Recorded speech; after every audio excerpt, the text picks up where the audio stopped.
안녕하세요. 저는 이제 결혼 6년 차에 접어드는 40세 남성입니다. 오늘 인간이기를 포기한 짐승 같은 놈을 여러분들에게 고발하고자 이렇게 글을 올립니다. 제 가정을 박살내고 인생을 송두리째 날려버리려고 했던 그놈에 대한 한 맺힌 분노와 증오심이 아직까지 사라지지 않았거든요. 모든 것의 시작은 7년 전 아내를 처음 만난 날대로 거슬러 올라갑니다. 그때 저는 유명한 남성 의류 브랜드의 매장 관리직으로 일하고 있었습니다. 원래는 대학에서 신문 방송학을 전공했고 기자가 되려고 했는데요. 대학 다닐 때 아는 선배의 부탁으로 홈쇼핑 방송을 하는 채널에서 하던 진행보조 알바 때문에 꿈을 꾸게 되었습니다. 성호야, 내가 보니까 홈쇼핑 진행 쪽에 재능이 있는 것 같다. 기자 되는 것보다는 홈쇼핑 상품 기획자로 진로를 바꿔봐라. 선배 말대로 홈쇼핑 일이 꽤 재밌게 느껴졌습니다. 특히 잘 팔릴 만한 상품을 골라서 구성하는 게 재미있었거든요. 그래서 선배의 권유대로 상품 기획에 대한 공부를 시작했고 졸업 후에 알바를 했던 홈쇼핑 채널에서 입사해서 기획자로 일하게 되었습니다. 주로 남성 정장과 스포츠 의류를 파는 방송을 하게 되어서 의류 브랜드 관계자들과 친분을 갖게 되었습니다. 하지만 관계자들과 친해지고 그 바닥에 오래 붙게 되는 만큼 실적에 대한 압박이 커지기 시작했습니다. 방송을 하면서 실시간으로 올라오는 주문 상황을 볼 때마다 피가 마르는 심정이었죠. 기대에 못 미치는 실적이 나오는 날이면 데스크에 불려가서 질릴 때까지 혼이 나곤 했습니다. 야, 김 PD, 이번 구성 초대박이라고 큰소리 치더니 완전 쪽박이잖아. 이따위로 상품 구성할 거면 사표 쓰고 나가! 새로운 기획을 내놔야 할 때마다 며칠씩 잠도 못 자고 머리를 쥐어짜야 했습니다. 적당한 일자리만 있다면 당장 그만두고 싶은 마음이 굴뚝 같았죠. 그러던 차에 좋은 기회가 찾아왔습니다. 여름 휴가철을 앞두고 제가 기획한 스포츠 의류 세트가 그야말로 초대박 히트를 친 것입니다. 그날 저는 브랜드 회사 간부들과 회식을 하게 되었죠. 그때 담당 부장과 여러 가지 이야기를 하다가 부장님이 제 고등학교 선배란 사실을 알게 되었습니다. 뭐? 땡땡학교 나왔다고? 야, 반갑다. 네가 땡땡학교 나올 줄은 몰랐네. 저랑 같은 학교였을 줄이야. 앞으로 잘 부탁드립니다, 선배님. 선배님은 무슨. 너 혹시 내 밑으로 와서 일할 생각 없냐? 부장이 백화점 매장들을 관리할 매니저가 필요하다면서 자기 밑으로 들어오라고 하더군요. 그 자리에서 조건을 들어보니 지금 일하는 데보다 훨씬 좋아 보였습니다. 그렇지 않아도 지쳐서 그만두고 싶었는데 이게 웬 떡이냐 하는 생각에 냉큼 제안을 받아들였죠. 다음 달부터 직장을 옮겨서 일을 하게 되었습니다. 매장을 관리하는 일은 크게 어려운 일이 없었어요. 무엇보다 실적에 대한 부담감이 별로 없었습니다. 홀가분한 마음으로 일하는 사이 또 2년이 지났고 여러 백화점에 입주해 있는 의류 매장 직원들과 가족처럼 지내게 되었는데요. 의류 매장 여직원들 중 몇 명하고 썸을 타기도 했습니다. 그런데 크게 발전하지 못하고 썸이 깨지는 일이 빈번했죠. 하루는 제가 관리하는 매장 중 한 곳을 찾아갔는데 낯선 여직원이 보였습니다. 새로 오신 분이냐고 물으니까 안면이 있던 직원이 신입 여직원이라고 소개를 해주었습니다. 여직원이 이름을 말해주면서 꾸벅 인사를 건네더라고요. 안녕하세요. 오늘부터 이 매장에서 일하게 된 한정혜라고 합니다. 부족하지만 열심히 하겠습니다. 잘 부탁드려요. 그 뒤로 정혜 씨와 친해지게 되었죠. 제가 매장에 나가면 언제나 환하게 웃으면서 인사를 건네주었고 커피나 음료수를 가져와서 절 챙겨주기도 하였습니다. 정혜 씨는 웃을 때 볼에 패이는 보조개가 아주 매력적이었죠. 게다가 저한테 호감이 있는지 몇 달이 지나도 제게만 잘해주는 게 눈에 보였습니다. 정혜 씨가 나를 짝사랑하는 게 아닐까 고민하고 있을 무렵 다른 직원들이 이상한 말을 해주었습니다. 김 대리님, 정혜는 원래 다 잘해줘요. 원래 성격이 착해서 여직원들한테도 그렇게 챙겨주더라고요. 그러니까 괜히 김칫국부터 마시지 말고 정신 차리세요. 이 말을 듣고 제가 오해한 거였단 생각이 들었지만 상관없었어요. 제가 호감이 생겼으니 일단 대시를 해봐야 한다고 생각했죠. 사귀자는 말을 하는 것도 아니고 일단 밥 한 끼, 커피 한 잔, 영화 한번 보자는 거니까요. 그래서 정혜 씨가 일하는 곳으로 가서 데이트하자고 해봤습니다. 정혜 씨, 영화 시사회 티켓이 생겨서 그런데 주말에 시간 괜찮으세요? 영화 티켓이요? 무슨 영화인데요? 배우 정성 나오는 거 아세요? 그 영화인데. 너무 좋아요. 저 그 배우 엄청 좋아해요. 그 영화만 본 게 아니었어요. 어느 날은 뮤지컬을 보러 가자고 했고 괜찮은 맛집이 있다고 같이 가자고도 했죠. 그때마다 정혜 씨는 한 번도 거절하지 않고 순순히 데이트에 응했습니다. 그렇게 2달 정도 지났을 때였을까요? 뜻밖의 황당한 일이 벌어졌습니다. 정혜 씨랑 같이 밥을 먹고 있는데 예상도 못한 질문을 하더라고요. 김 대리님, 혹시 저 좋아하세요? 네? 갑자기 무슨 말을... 아니, 맨날 밥 먹자, 영화 보자고 하는데 사귀자는 말씀을 안 하시더라고요. 아, 그건 말하고 싶었는데 어떻게 말해야 할지 몰라서. 그럼 우리 진지하게 만나봐요. 김 대리님이 고백하는 거 기다리고 싶었는데 애매한 사이는 싫어서요. 이렇게 갑자기 사귀는 건 처음이네요. 저도 이렇게 질질 끄는 남자 처음이었어요. 그동안 만나보니 성우 씨가 참 괜찮은 남자 같았는데 별말 없어서 답답했거든요. 성혜 씨, 생각보다 돌직구시네요. 앞으로 성혜 씨 앞에서는 답답하게 안 굴겠습니다. 그렇게 성혜 씨의 돌직구로 사귀게 된 지 2년 정도가 흘렀을까요? 저랑 성혜 모두 나이가 차서 그런지 장인어른께서 결혼을 서두르시더라고요. 데이트를 하려고 성혜 집으로 갔더니 장인어른께서 나와보시더니 제게 언제 결혼할 거냐고 재촉하셨습니다. 결혼해야죠. 결혼할 거면 당연히 성혜랑 할 겁니다. 아니, 갑자기 무슨 결혼이야. 오빠한테 그러지 말라니까 왜 자꾸 그래? 그래, 일부러 그러는 거다. 성혜야, 결혼이란 게 별거 없다. 그저 시간 맞고 마음만 맞으면 하는 게 결혼이란 거야. 자네, 집은 있나? 아직 신혼집도 장만하지 못한 상태라 결혼은 좀 그렇습니다. 제가 준비되면 바로 성혜랑 결혼하도록 하겠습니다. 저도 하루빨리 성혜와 한 집에서 살고 싶었지만 집 한 채 장만할 형편이 되지 못했습니다.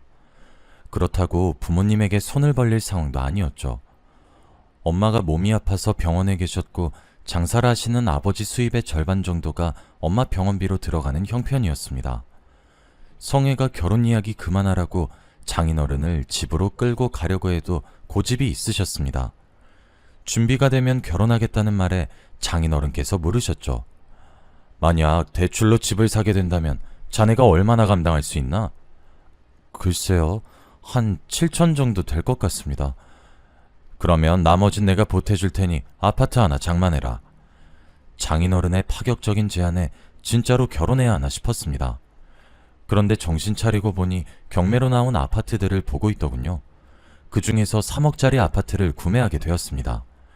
당연히 장인어른의 도움으로 산 것이니 명의는 장인어른 앞으로 해드렸죠. 그렇게 저희가 결혼을 하게 되고 꿈에 그리던 신혼생활도 시작하게 되었습니다. 아내와 결혼을 하고 보름 정도 지났을 때였을까요? 아내가 수상했습니다. 밤늦은 시간인데 전화가 걸려왔고 그때마다 아내가 제 눈치를 보면서 전화를 받았습니다. 어떨 때는 저 몰래 나가서 전화를 받는 날도 있었습니다. 아내에게 누구냐고 물어보면 결혼 전에 대출받은 것 때문에 온 독촉 전화라고 하더군요. 그래서 제가 버럭 화를 내며 말하였습니다. 뭐? 아무리 채무자라도 자정이 넘은 새벽에 독촉 전화하는 건 엄연한 불법이야. 당장 신고해. 아니, 난 그렇게는 못해. 사금융에서 돈을 빌렸거든. 사금융? 당신 사채 썼단 말이야? 그럴 사정이 있어서 500 정도 빌렸어. 별거 아니야. 아직 갚을 때가 안 됐는데 자꾸 독촉을 하네. 다음 달에 갚아버리면 끝나. 아내는 사채가 조금 있지만 자기가 알아서 해결할 테니 걱정하지 말라고 했습니다. 그 뒤로 아내가 도대체 무슨 짓을 저지르고 있나 지켜보게 되었죠. 제 예상대로 아내의 이상한 행동이 계속되고 있었습니다. 어느 날 집에 와보니 현관에 보조키가 2개나 더 달려있더군요. 복도로 통하는 창문에는 쇠창살까지 설치되어 있어 아내에게 이게 도대체 뭔지 물어봤습니다. 여보, 도대체 이게 다 뭐야? 보조키는 왜 달았고 쇠창살은 왜 단 건데? 도둑이라도 들었어? 경비 아저씨가 그러는데 바로 옆동에 강도가 들었대. 나 혼자 집에 있으려니까 무서워서 설치한 거야. 그렇구나. 집에 들어오는데 깜짝 놀랐잖아. 다음엔 말하고 달아. 이런 건 상의하고 해야지. 당신만 사는 집 아니잖아. 제가 이렇게 말하긴 했지만 옆동에 강도가 들었다니 걱정이 되긴 했습니다. 아내가 결혼한 후로 매장을 그만뒀거든요. 혼자 있으면 당연히 무서울 거라고 생각했습니다. 한편으론 상의도 하지 않고 멋대로 보조키와 새창살을 단 아내에게 서운했는데요. 저는 은근히 맞벌이를 바랬는데 아내가 저한테 말도 안 하고 사직서를 냈거든요. 제가 왜 말도 안 하고 그만뒀냐고 물어보니까 결혼 전부터 전업주부를 원했다고 합니다. 서운하다고 말해봤자 듣지도 않는 것 같았죠. 사직 처리된 거 미룰 수도 없으니 더 이상 싸우지 않으려고 그 이야기를 꺼내지 않았습니다. 그런데 시간이 지날수록 아내가 지나치단 생각이 들더군요. 문단속에 유독 예민해져서는 저하고 싸우는 일이 잦았습니다. 그날은 아내가 씻는 사이에 배달 음식을 시킨 날이었습니다. 너무 배가 고파 말도 안 하고 시킨 것인데 아내가 초인종 소리를 듣고 놀라 저한테 소리를 지르는 거 있죠. 당신 뭐야? 배달 시킬 거면서 왜 말도 안 해? 아니, 당신 씻고 있었잖아. 당신 찜닭 좋아해서 일부러 이거 시켰는데 왜 그래? 사람이 배가 많이 고프면 말도 안 하고 시킬 수도 있는 거 아니야? 내가 뭐 말도 안 하고 배달시키니까 그렇지. 이상한 사람이 초인종 누른 줄 알았잖아. 앞으로 나한테 말하고 배달시켜? 이상한 사람이 초인종 누를 일이 뭐가 있어. 그리고 당신은 나한테 말하고 행동한 적 있어? 나한테 말도 안 하고 이 보조키랑 이 새창살이랑 단 건 뭔데? 아, 정말 그만 좀 해. 왜 나한테만 이러는 건데?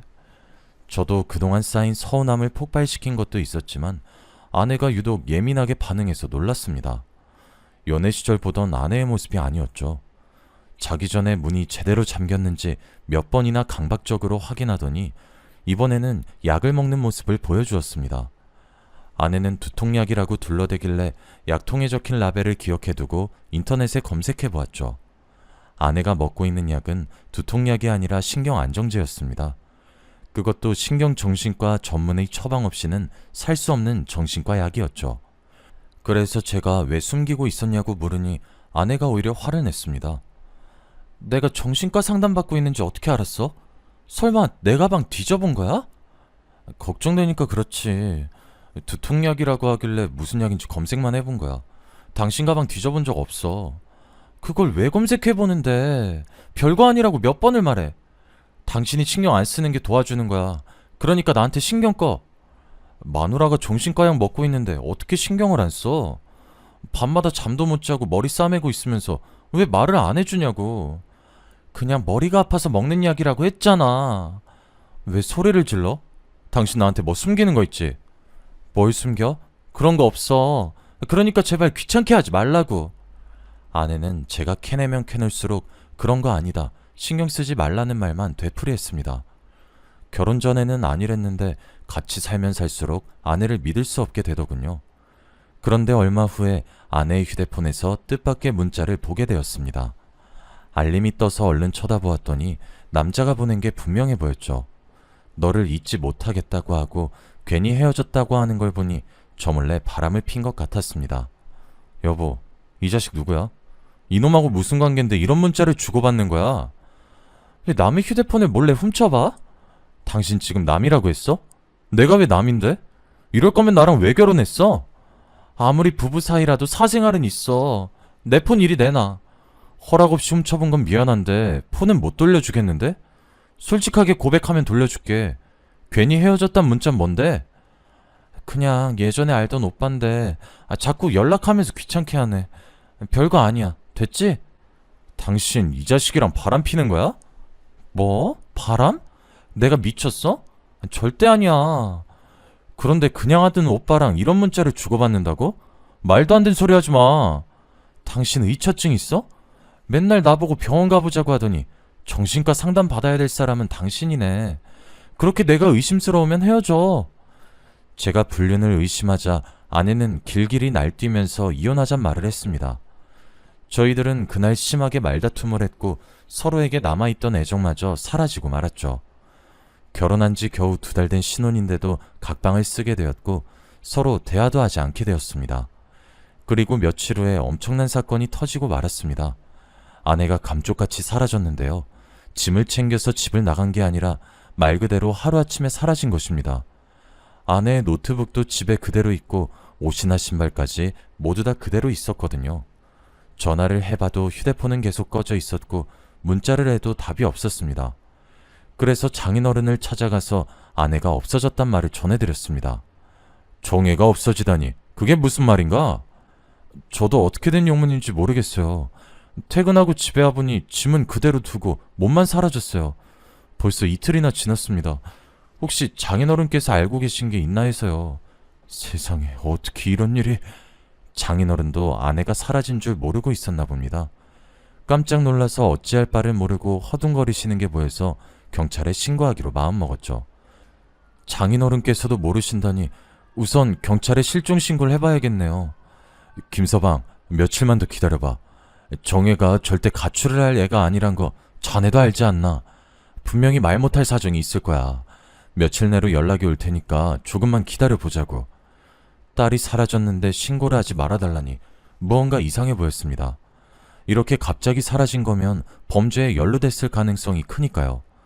그래서 일단은 장인어른을 지켜보면서 며칠을 더 기다려보기로 했습니다. 제 예상대로 장인어른을 만나뵐 때마다 저와 눈도 마주치지 못하고 시선을 피하더군요. 도대체 뭐를 숨기고 있길래 이러는 걸까 많은 상상을 해보았습니다. 그렇게 사흘이 지났지만 아내의 연락은 오지 않았습니다. 이제 가만히 앉아서 기다릴 순 없어서 아내의 지인들을 수소문해서 행방을 찾아보기로 했죠.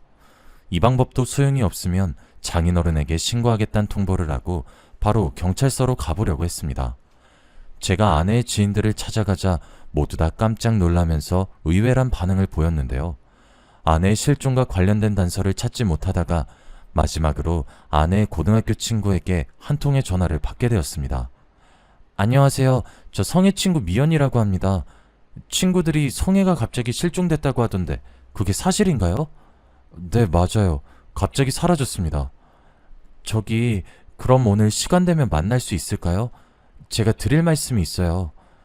저는 아내의 친구분이 일하는 곳 근처로 가서 그 친구분을 만나보았습니다. 말없이 카페에 앉아있던 친구분이 10분 정도가 흐르고 나서야 충격적인 말을 꺼내더군요. 정혜가 말 안 한 거죠? 네? 뭐를요? 정혜가 결혼 전에 동거하던 남자가 있었거든요. 동거요? 정혜가 동거를 했다고요? 순간 저는 쇠망치로 뒤통수를 맞은 것 같았습니다. 눈앞이 아찔해지면서 멍해지는데 정말 정신을 차릴 수 없었죠. 친구는 그럴 줄 알았다는 듯이 고개를 끄덕이더니 한숨을 푹 쉬었습니다. 그러더니 아내가 숨기고 있었던 비밀들을 털어놓았습니다. 일이 이 지경까지 왔으니 성호 씨도 이젠 알아야 되겠죠. 정혜가 백화점에 들어가기 전에 바에서 바텐더로 일한 적이 있어요. 제가 바텐더 일을 소개해줬었거든요. 아내가 바텐더 일을 했었다니 이것도 모르고 있었던 일이었습니다. 아내의 친구분이 고등학교를 졸업한 후에 대학 진학을 포기하고 바에서 일을 시작했다고 하는데요. 칵테일을 제조하면서 혼자 오는 손님들의 말동무를 해주는 일이었다고 합니다. 그러다 여자 바텐더 한 명이 그만두게 되자 아내를 데려왔다고 하네요. 아내가 그곳에서 파트타임으로 일을 하다가 동거남을 알게 되었다고 하는데요. 그 동거남은 아내에게 푹 빠져서 단골 손님이 되었다고 합니다. 몇 달 동안 거의 맨날 바에 찾아와서는 아내에게 사귀자고 수작을 걸었다고 해요. 아내가 그럴 마음이 없다고 정중하게 거절했지만 동거남은 포기하지 않았다고 하죠. 그러다 한 달 뒤에 아내가 갑자기 바를 그만뒀다고 했습니다. 정혜가 그 남자랑 동거란다는 소문이 있더라고요. 제가 연락해서 진짜 같이 살고 있냐고 물어보니까 그렇대요. 진짜 깜짝 놀랐죠. 그런데 그 남자가 아니라 그쪽이랑 결혼한다고 해서 더 놀랐어요. 결혼식장에 초대를 받게 되자 친구가 아내에게 동거남에 대해 물어보았다고 합니다. 아내가 친구에게 비밀로 해달라고 사정했다는 소리를 듣고 억장이 무너졌죠. 뭐 이런 사람이 다 있나 싶었습니다. 아마 결혼 후에도 그 동거남하고 계속 연락했을 거예요. 정혜도 어떻게 할지 고민이 많아 보이더라고요. 그런데 정혜가 결국 동거남을 선택한 것 같아요. 원래는 모르는 척하고 있으려고 했는데 이렇게 말 안 하고 있는 건 좀 아닌 것 같아서 고민하고 있다가 말씀드려요. 저는 결혼까지 해놓고 남편이 아닌 동거남을 선택했다는 사실이 납득되지 않았습니다. 게다가 예고도 없이 갑자기 야반도주라다뇨. 그 말을 듣고 곰곰이 생각해보니 결혼 초부터 아내가 보여주었던 수상한 행동들이 하나씩 떠올랐습니다. 아내에게 진짜 내연남이 있었던 걸까요? 동거남의 존재를 감쪽같이 속이고 결혼하다니 도저히 믿기지 않았습니다. 이제는 저를 버리고 동거남을 따라간 아내에 대한 배신감에 우라통이 치밀어 올랐죠. 그래서 저는 바로 장인어른께 달려가 따졌습니다. 장인어른은 알고 계셨죠? 아내가 결혼 전에 동거했단 사실을요. 설마 저한테 내연남이 있었던 걸 숨기고 있었던 겁니까? 제가 소리를 지르자 장인어른께서 올 것이 왔단 표정을 지으시더군요. 그러면서 사진 한 장을 제게 내밀었습니다. 사진을 본 저는 깜짝 놀라서 소리를 지를 수밖에 없었습니다. 아내랑 똑같이 생긴 여성이 두 손은 물론 두 발까지 밧줄에 묶여 있었거든요. 그런 아내의 뒤로 한 남자가 강목을 들고 서 있었습니다. 제가 충격받은 표정으로 장인어른을 쳐다보고 있으니 장인어른께서 눈물을 흘리면서 말씀하셨습니다. 그래, 이제 뭘 감추겠나. 정혜가 결혼 전에 동거를 했던 건 사실이네. 하지만 그건 좋아서 한 동거가 아니었어. 정혜가 무서워서 억지로 사귀게 된 놈인데 지금 이놈한테 끌려가서 갇혀있네. 장인어른께서는 동거남이 아내를 납치해간 것이 분명하다고 말씀하셨습니다. 장인어른이 들려주는 말에 따르면 아내가 바에서 일하다가 동거남을 만났던 것까지는 친구가 했던 말과 똑같았어요. 하지만 아내는 그가 마음에 들지 않아서 만남을 거절하고 피했다고 합니다. 장인어른이 봐도 그놈은 알코올 중독 기질이 있었고 성격도 난폭하고 거칠었다고 해요. 아내가 여러 번 싫다고 단호하게 이야기했지만 집요하게 치근덕거렸다고 하죠.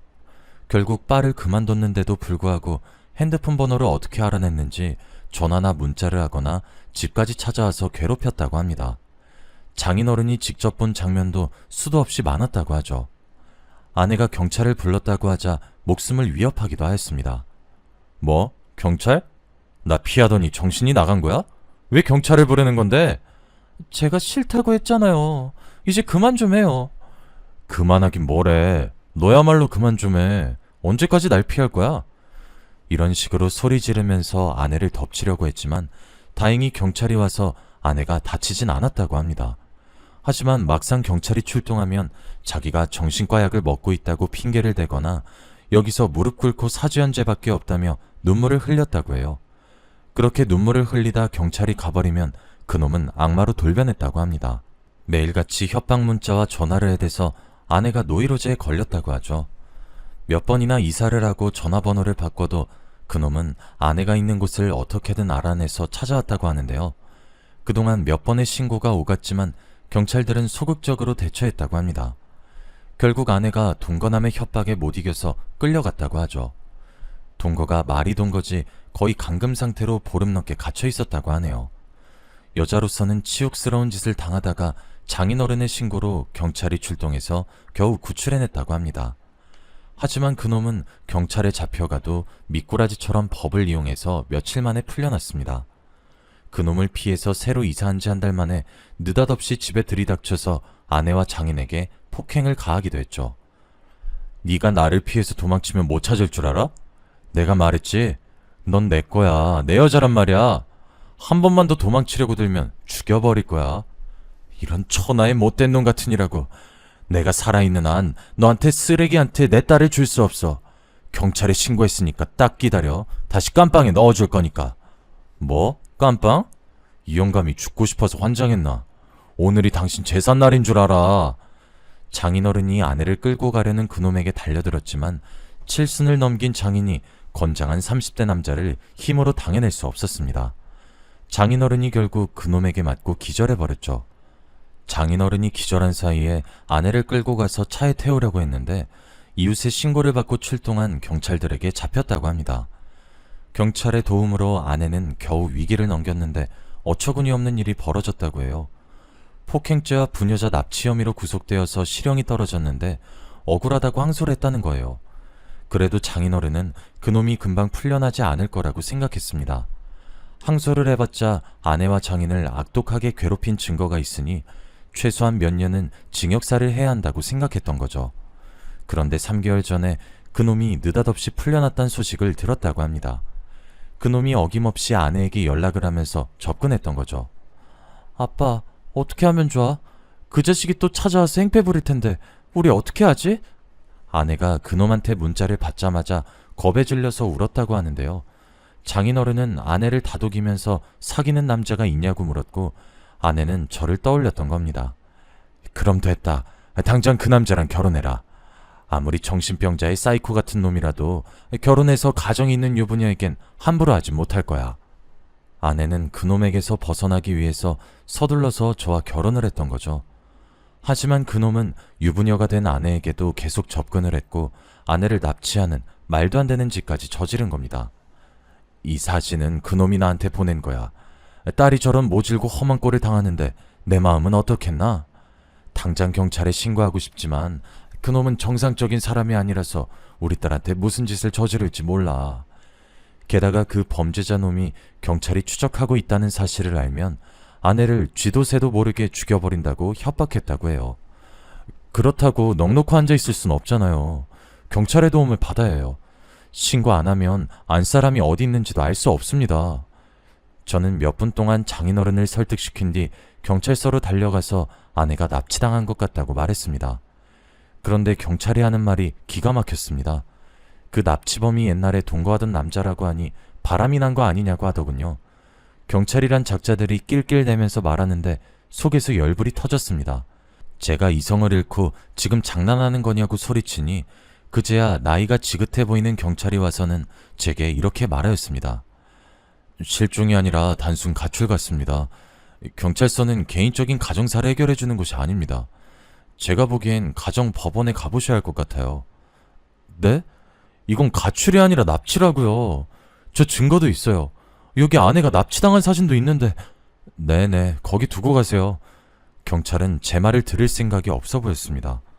제가 제출한 신고 서류를 귀찮다는 듯이 던져버리더니 갑자기 폭행 신고가 들어왔다고 나가버리더군요. 경찰의 태도를 보아하니 그들을 믿고 있을 수 없었습니다. 제 나름대로 아내의 행방을 수소문해 보다가 지인을 통해서 이런 문제를 전문적으로 처리하는 해결사들을 소개받았습니다. 이 정도 수준이면 범죄자 수준을 뛰어넘었네요. 돈이고 뭐고 이런 쓰레기는 저희들이 나서서 치워야죠. 정말입니까? 정말로 제 아내 찾을 수 있습니까? 네, 안심하십시오. 사흘이면 됩니다. 그들은 사흘 내로 아내가 있는 곳을 알아내겠다고 장담했습니다. 그런데 며칠 후에 뜻밖의 사실을 알게 되었습니다. 장인어른이 제가 살고 있던 아파트를 처분한 것입니다. 아내 문제 때문에 회사에 휴가를 내고 있었는데 오후에 부동산 사장과 낯선 여자가 집을 찾아오더군요. 안녕하세요. 집 내놓으셨던데 이사는 언제 가실 건가요? 사모님은 다음 주에 바로 들어왔으면 좋겠다고 하시던데. 네? 이사라니요? 김두철 씨가 직접 오셔서 한 달 전에 집 내놓으셨어요. 그리고 바로 어제 이 아파트 팔렸는데? 이건 또 무슨 말인지 싶어서 서둘러 장인어른 집으로 달려갔습니다. 아파트 명의가 장인어른 이름으로 되어 있었지만 제 돈도 7천이나 들어가 있었습니다. 게다가 제가 사는 곳인데 멋대로 집을 팔다뇨. 도저히 납득할 수 없었습니다. 장인어른, 저한테 한마디 상의도 없이 집을 팔아버리면 어떡해요? 전 길바닥에 나앉으라는 겁니까? 나도 어쩔 수 없었네. 자네는 능력이 있으니 사는 곳쯤은 다시 구할 수 있는 거 아닌가? 그놈이 3억을 주면 정해를 풀어주고 다시는 행패 부리지 않겠다고 각서 쓰겠다고 하는 바람에 급하게 집을 내놓은 거네. 경찰도 신경을 안 쓰는데 돈으로 해결해야지. 별다른 방법이 있겠나. 장인어른께서 내일 그놈이 알려준 지하철 보관함에 3억을 갖다 놓기로 했다고 하더군요. 그놈이라면 4억을 받아놓고 아내를 돌려주지 않을 가능성이 컸습니다. 그리고 아내가 육체적 정신적인 고통을 당한 것도 억울하고 분한데 돈까지 갖다 바치니 도저히 받아들일 수 없었죠. 안 그래도 힘들어하는 장인어른께 이건 말도 안 되는 짓이라고 목소리를 높이고 말았습니다. 장인어른은 억울하지도 않으세요? 쳐 죽여도 시원치 않을 놈한테 돈을 줄 생각을 어떻게 하세요? 저는 절대 그렇게 못합니다. 제가 해결할 테니 맡겨주세요. 내가 오죽하면 이러겠나. 오죽하면. 장인어른이 제 말을 듣고 너무 서럽게 우시더라고요. 저는 잠도 못 자고 해결사들 연락만 기다렸습니다. 이틀 뒤 해결사들에게 전화가 와서 받아보니 아내가 있는 곳을 알아냈다는 겁니다. 경기도의 한적한 시골에 있는 버려진 비닐하우스에 있다는 소식에 얼른 차를 몰고 달려갔습니다. 그리고 몰래 숨어있던 해결사와 함께 안으로 들어갔죠. 한 달 넘게 악마 같은 놈한테 잡혀 있었던 아내는 처참한 몰골을 하고 있었습니다. 며칠 동안 제대로 먹지도 못해서 피골이 상접해 있었는데요. 저를 본 아내가 깜짝 놀라더니 고개를 숙이며 눈물을 터뜨리고 있었습니다. 위험하게 여긴 왜 온 거야? 그냥 가. 나 내버려 두고 가라고. 무슨 소리 하는 거야? 내가 당신 구하려고 얼마나 노력했는데. 잠깐만 기다려봐. 내가 묶인 거 바로 풀어줄게. 제가 묶여있는 아내를 풀어주려고 하는데 비닐하우스 너머로 웬 남자 목소리가 들려왔습니다. 뒤를 돌아보니 덩치가 큰 남자가 들어오고 있더군요. 이 자식들 뭐야? 왜 남의 집에 들어와서 난리야? 그놈은 해결사를 보더니 강목을 집어들고 달려왔습니다. 하지만 해결사가 그놈보다 덩치가 커서 휘두른 주먹에 기절을 하고 말았죠. 그놈이 곧바로 일어나서 달겨들길래 제가 발로 차서 힘껏 넘어뜨리고 분이 풀릴 때까지 발길질을 해댔습니다. 그렇게 그놈이 정신을 잃자 서둘러 아내를 풀어주었습니다. 여보, 내가 왔으니까 이제 괜찮아. 집으로 가자. 다 끝났어. 저는 아내를 데리고 가기 전에 의식을 잃은 그놈을 밧줄로 묶어놓았습니다. 그리고 알게 된 충격적인 사실은 그 인간 말중에게도 결혼한 아내가 있었단 겁니다. 그놈 주머니를 뒤져 핸드폰을 살펴보니 소름 끼치는 문자 내역이 보이더군요. 돈이 궁해지니 아내를 납치하고 장인어른을 협박한 거였습니다. 아내를 좋아해서 미친 게 아니라 아내 몸값을 뜯어내 호화롭게 살 계획이었던 거죠. 제가 결국 이런 사실을 증거로 모아 신고를 하니 잠시 후에 경찰이 현장에 출동을 하였습니다. 납치범 마누라도 미쳤는지 경찰에게 저를 체포하라고 소리를 지르고 있더군요. 저놈이에요. 저놈이 제 남편을 정신이 나갈 정도로 때렸어요. 어서 잡아가세요. 하지만 경찰이 그놈이 휘둘렀던 강목을 발견했습니다. 그곳에 피가 묻어 있어서 DNA 검사를 해보겠다고 했는데요. 보나마나 다른 사람의 피거나 아내의 피가 묻어 있겠죠. 그리고 옆에 있던 해결사가 증인이 되어주었습니다. 해결사에게는 이런 일이 자주 있었는지 아내를 구출한 순간을 휴대폰으로 촬영해 두었더군요. 그 동영상을 본 경찰이 그제야 저희 편을 들고 납치범을 체포하였습니다. 아내를 납치한 현장도 세심하게 관찰하며 숨겨져 있던 흉기도 찾아냈죠. 야, 이 흉기 증거물로 수집해. 내가 보기엔 정당방위 같은데, 안 그래? 제 생각도 그래요. 요즘 세상에도 이런 놈이 다 있네요. 이놈 어디서 본 것 같은데. 저번에도 폭행죄랑 협박죄로 들어간 놈 아니야? 네, 맞는 것 같아요. 이번에 깜빵 들어가면 꽤 오래 살다 나오겠네요. 경찰들이 하는 말을 듣고 엄청난 희망을 품었죠. 제발 저런 놈들은 적어도 10년 뒤에나 나오길 바랐습니다.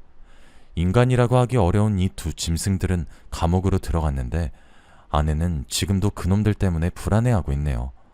아내가 정신병원에 다니면서 치료를 받고 있지만 수면제 없인 자지 못하고 있습니다. 경찰들이 감옥에 갔으니 안심하라고 했지만 여전히 아내가 걱정됩니다. 아예 외국으로 뜰 생각도 있는데 또 가면 아내가 적응하지 못할까봐 고민이 되네요. 저희는 앞으로 어쩌면 좋을까요? 답답한 마음에 이렇게 사연을 보내봅니다.